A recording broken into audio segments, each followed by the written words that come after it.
இந்த நாளினுடைய கர்த்தருடைய வார்த்தை மத்தேயு எழுதின சுவிசேஷம் 6வது அதிகாரம் அதனுடைய 22வது வசனம். கண்ணானது சரீரத்தின் விளக்காய் இருக்கிறது. உன் கண் தெளிவாய் இருந்தால் உன் சரீரம் முழுவதும் வெளிச்சமாய் இருக்கும்.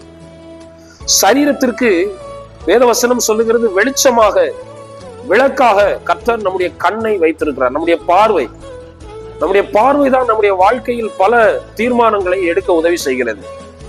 வேதவசனம் சொல்லுகிறது சரீரத்தின் சகல காரியங்களும் நம்முடைய பார்வைக்குட்பட்டதாகவே இருக்கிறது.